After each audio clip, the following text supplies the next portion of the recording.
Hello friends, आज का ये वीडियो दोस्तों एनुअल रिटर्न जीएसटीआर 9 पर है, जो कि रेगुलर टैक्स पेयर्स को फाइल करनी होती है। दोस्तों जीएसटीआर 9 वो किस तरीके से फाइल करते हैं, इस वीडियो को देखकर दोस्तों आप सभी सीखेंगे। जीएसटीआर एनुअल रिटर्न जीएसटीआर 9 कैसे फाइल करते हैं स्टेप बाय स्टेप, वो भी ओनली 10 मिनट्स में।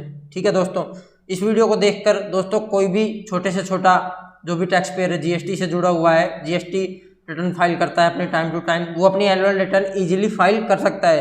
तो दोस्तों आप देख रहे हैं सॉफ्टटैक्स चैनल में, आप सभी का दोस्त रवि। चैनल को सब्सक्राइब कर लें, बेल आइकन को प्रेस कर लें दोस्तों।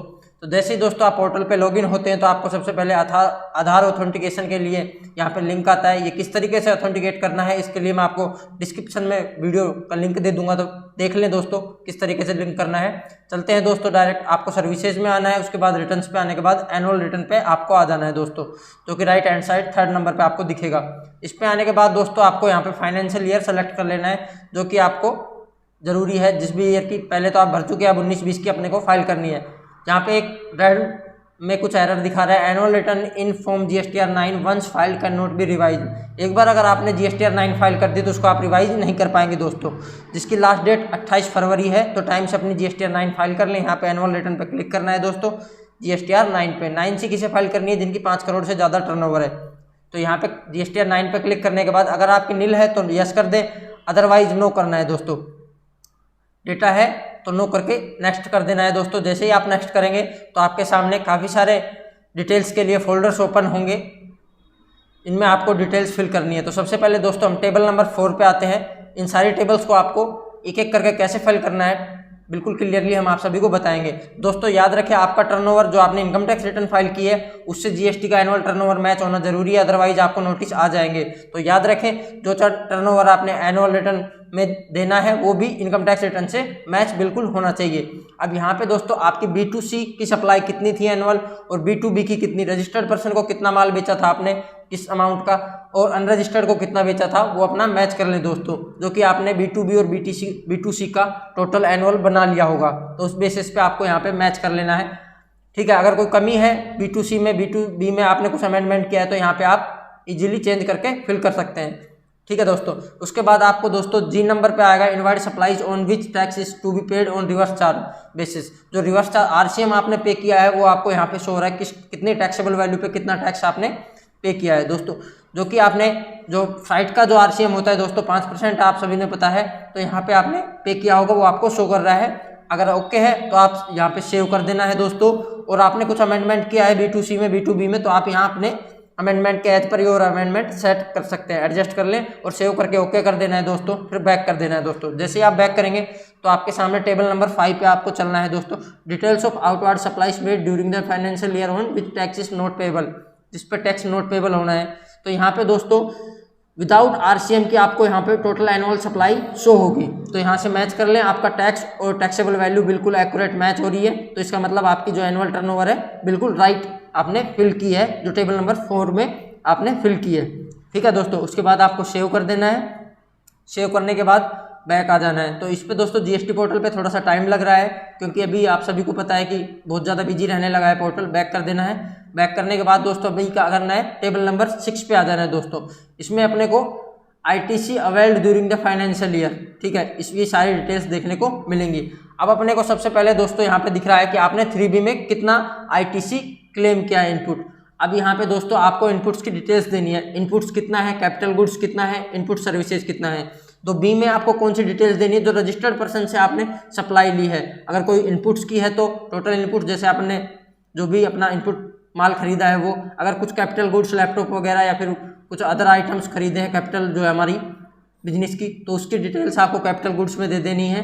साथ ही साथ दोस्तों आपको यहाँ पे दिख रहा है कि input tax credit from ISD। ये क्या होता है दोस्तों, अगर आपसे कोई, जैसे आपने ISD में क्लेम किया है तो यहाँ पे आपको ओके रख देना है। अदरवाइज कभी कभी क्या होता है कि अपने ITC क्लेम करते टाइम आपने फर्स्ट जो ITC का फोल्डर है उसकी जगह आपने क्या किया, ISD में एंटर कर दिया। तो यहाँ पे आप ठीक कर सकते हैं एनुअल रिटर्न में। हमने यहाँ से हटा दिया है। हटाने के बाद आपको दोस्तों क्या करना है, जो आपके इनपुट्स में है उसमें आप क्लेम कर सकते हैं। टेबल नंबर B में इनवर्ड सप्लाईज में, तो इनपुट्स में आपको कितना टोटल इनपुट है। अगर आपका कोई कैपिटल गुड्स से इनपुट है तो आप कैपिटल गुड्स वाले ही फोल्डर में उसको एंटर करें दोस्तों। हमारे यहाँ पे इस केस में दोस्तों क्या है, टोटल इनपुट्स ही हैं, तो हमने इनपुट्स में फाइल कर देना है। साथ ही साथ याद रखें दोस्तों, आपका जो आरसीएम है अनरजिस्टर्ड पर्सन से जितना भी अपना आरसीएम है वो भी साथ ही साथ रिवर्स चार्ज में फिल करना ना भूले दोस्तों, ठीक है। तो यहाँ पे आपने फिल कर दिया है। अभी ये बचा जो भी इसका डिफरेंस है, जैसे आपने चेक कर लेना है और देखेंगे टेबल नंबर सी में भी आ जाना है जो भी हमारी सर्विसेज का आरसीएम है। तो आपको क्या करना है, इनपुट एंड सर्विसेज में फिल कर देना है। तो याद रखें दोस्तों, बी में आपको इनपुट कैपिटल गुड्स और इनपुट सर्विसेज जो रजिस्टर्ड पर्सन से आपने ली है वो यहाँ पे दे देनी है। उसके बाद आपको इनपुट जो भी आरसीएम का जो है आपको इनपुट सर्विसेज में लेना है, ठीक है। याद रखें क्योंकि हमने सर्विस ली है आरसीएम की, तो यहाँ पे सर्विसेज में इनपुट आपको डाल देना है। अब नीचे आ जाना है दोस्तों। यहाँ पे ध्यान रखें, जो यहाँ पे कॉलम नंबर जे है डिफरेंस I-A अबाउ, तो यहाँ पे आपका डिफरेंस 0 है, तो इसका मतलब आपने ओके फिल कर दिया है। जो भी टेबल है आपने ठीक से अपनी डिटेल्स दे दी है, इन दोनों के बीच में कोई डिफरेंस नहीं है। एज पर 3B में जो आपने आईटीसी क्लेम किया और आपने डिटेल्स दी वो दोनों मैच हो रहे हैं, तो यस कर दे, सेव कर देना है, आपको सक्सेसफुल हो गया है। अभी आपको बैक कर देना है दोस्तों। तो अभी तक हमने 3 टेबल सीखी, टेबल नंबर 4, 5, 6। अब दोस्तों 7 पे आ जाना है। डिटेल हो ITC reversed and eligible ITC for the financial year. तो टेबल नंबर 7 पे आपको क्लिक कर देना है। जैसे ही आप क्लिक करेंगे तो आपके सामने डिटेल्स ओपन हो जानी है दोस्तों। जैसे कि हमने बताया कि पोर्टल पे थोड़ा सा टाइम लग रहा है क्योंकि काफ़ी सारा बिजी है, तो आपको आ जाना है नीचे। अगर आपने कोई 18-19 का 19-20 में क्लेम किया हो या फिर कोई रिवर्स किया है, सॉरी आपने यहाँ पे रिवर्स किया है, तो रिवर्सल की डिटेल्स दे देनी है। साथ ही साथ आपको यहाँ पे जो कारण है रिवर्सल का वो भी मेंशन करना है, कौन से पीरियड का आपने रिवर्स किया है तो ठीक है, नहीं किया तो आप सेव कर देना है दोस्तों। सेव करने के बाद अभी आपको आना है दोस्तों टेबल नंबर 8 पर, जो कि मोस्ट इंपोर्टेंट है आईटीसी के रिलेटेड जो हमने क्लेम किया है, ठीक है। आईटीसी हमारा कितना शो हो रहा है, तो टेबल नंबर 8 पे अदर आईटीसी रिलेटेड इन्फॉर्मेशन पे आपको क्लिक करना है और यहाँ पे आपको आईटीसी की डिटेल्स शो होने लगेंगी। तो यहाँ पे आपको आईटीसी शो हो रहा है as per 2A as per सब टोटल ऑफ जो आपने 3B में क्लेम किया। तो हमारा आईटीसी 2A का और 3B का एक्यूरेट मैच हो रहा है। इसके बाद टेबल नंबर C आपको ITC of inward supplies other than imports and inward supplies liable to reverse charge but include in financial year availed in. अगर आपने 19-20 का 20-21 में कोई क्लेम किया है सितंबर तक, 20-21 की सितंबर तक, तो आपको यहाँ पे टेबल नंबर C में डिटेल्स दे देनी है, ठीक है दोस्तों। याद रखें इस बात को, बहुत ज़रूरी है। जो भी आपने 19-20 का अगर अगले साल क्लेम किया है तो टेबल नंबर C में आपको यहाँ डिटेल्स दे देनी है। जो रो आपको C दिख रही है उसमें दे देनी है। हमारे केस में दोस्तों कोई क्लेम नहीं है नेक्स्ट ईयर में, और साथ ही साथ जितना भी हमारा 2A में शो हो रहा है सेम उसी तरीके से हमने 3B में क्लेम किया है। यहाँ पे सब कुछ ओके है दोस्तों, ठीक है। ये कुछ बातें हैं तो आप ध्यान रखें, बिल्कुल भी स्किप ना करें इस मैटर को। सेव करने इसके बाद आपने चेक कर लिया है तो इसको सेव कर देना है दोस्तों।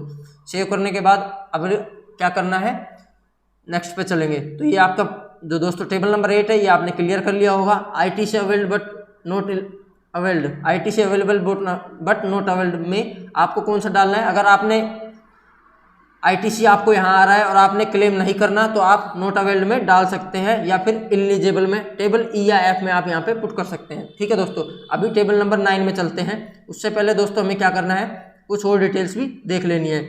जो हमारी टैक्स पेबल कितना हो रहा है वो देखना है। यहाँ पे हमारा सेंट्रल और स्टेट का टैक्स 75,709.12 पैसे, इसका मतलब अपना पेबल आ रहा है 75,709 और हमने पे कितना किया, तो उसकी डिटेल्स हमें 9 में मिलेगी।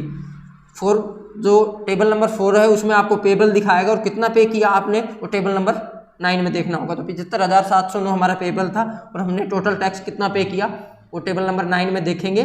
और ये दोनों मैच होना दोस्तों बहुत ही ज़रूरी है, याद रखें। तो हमने 75,711 पे किया है टैक्स पेबल, ठीक है। ये किस तरीके से पे किया, कैश में कितना था ये, और सारा पेड आईटीसी के थ्रू वो भी यहाँ पे शो हो रहा है। तो ओके है हमारा, 2 रुपये हमने ज़्यादा ही पे किया है, तो सेव करके नेक्स्ट पे चले जाएंगे।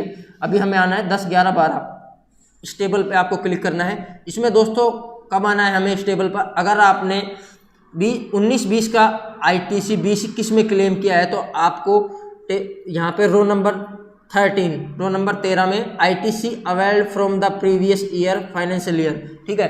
अगर आपने 19-20 का कोई 20-21 में क्लेम किया है तो यहाँ पे आपको डिटेल्स दे देनी है रो नंबर 13 में। अगर अदरवाइज नहीं किया है तो यहाँ पे सेव करके बैक आ जाना है दोस्तों, ठीक है। तो जैसे आप सेव करेंगे तो काफ़ी बार आपको यहाँ पे एरर भी मिल सकती है, सेव अंडर रिक्वेस्ट, तो यहाँ अच्छे से सेव कर लें दोस्तों। अब चलते हैं दोस्तों बताएंगे डिफरेंस टैक्स इन अकाउंट। अगर अदरवाइज आपका कोई डिफरेंस है तो यहाँ पे 14 नंबर में आप देख सकते हैं, 15 नंबर, ये बाकी सारी दोस्तों। अब आते हैं हम 17 और 18 पे। HSN समरी दोस्तों किसे फिल करनी है? जिनका टर्नओवर 1.5 करोड़ से ज़्यादा है, या फिर ज़्यादा नेसेसरी किनके लिए है? जिनका टर्नओवर मोर देन 5 करोड़ इन फाइनेंशियल ईयर, तो उनके लिए ज़्यादा ही नेसेसरी है। इसके बाद हमें क्या करना है? कंप्यूट लाइबिलिटी कर देना है, अदरवाइज आपकी लाइबिलिटी यहाँ पे कंप्यूट हो जाएगी।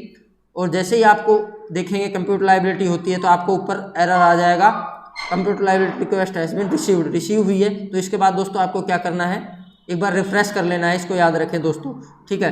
रिफ्रेश करने के बाद ही आप प्रोसीड टू फाइल आपका इनेबल होगा। ये गलती से हमें अभी ड्राफ्ट डाउनलोड हो गया है, जो कि हमें आगे डाउनलोड करना है, बताएंगे आपको। तो दोस्तों एक बार रिफ्रेश कर लेना है। रिफ्रेश करने के बाद आप देखेंगे लाइबिलिटी कंप्लीट हो चुकी होगी जैसे आप रिफ्रेश करेंगे, ठीक है। अभी हम देखेंगे दोस्तों, टाइम लग रहा है क्योंकि जीएसटी पोर्टल पे अभी हाँ हो चुका है दोस्तों। प्रोसीड टू फाइल पे अभी आपको क्या करना है दोस्तों? क्लिक कर देना है। जैसे आप प्रोसीड टू फाइल करेंगे तो आपके सामने नेक्स्ट फोल्डर ओपन होता है, तो इस पर आपको क्या करना है? टिक कर देना है और अपना ऑथराइज सिग्नेटरी ले लेना है दोस्तों। उसके बाद आपको क्या करना है? यहाँ पे प्रीव्यू ड्राफ्ट डाउनलोड करना जरूरी है, अदरवाइज फाइल GSTR 9 का जो ऑप्शन है वो इनेबल नहीं होगा दोस्तों। जैसे आप प्रीव्यू ड्राफ्ट GSTR 9 PDF पे क्लिक करेंगे और वो आपके PC में डाउनलोड हो जाता है, उसके बाद फाइल GSTR 9 आपको यहाँ पे इनेबल दिखेगा, जिससे आप फाइल GSTR 9 पे क्लिक करके और इजीली फाइल कर सकते हैं दोस्तों। तो दोस्तों आज का ये यहाँ पे दोस्तों आपको यस कर लेना है और उसके बाद जो आपका EVC है, DSC है, उसके थ्रू आप कर लेना है दोस्तों। आपको यहाँ तक का चैप्टर आपको अच्छे से समझ में आया होगा, GSTR 9 किस तरीके से फाइल करते हैं। मैं उम्मीद करता हूँ कि आपके लिए वीडियो बहुत ही होपफुल और बहुत ही आपके जो भी GSTR 9 से रिलेटेड जितने भी टॉपिक्स है क्लियर करने के लिए बहुत ही इंपॉर्टेंट रहा होगा। अदरवाइज आपको किसी भी प्रकार की कोई क्वेरी है GSTR 9 को लेकर, आप हमारे व्हाट्सएप पे जुड़ सकते हैं, जिसका लिंक मैंने डिस्क्रिप्शन में दे दिया है।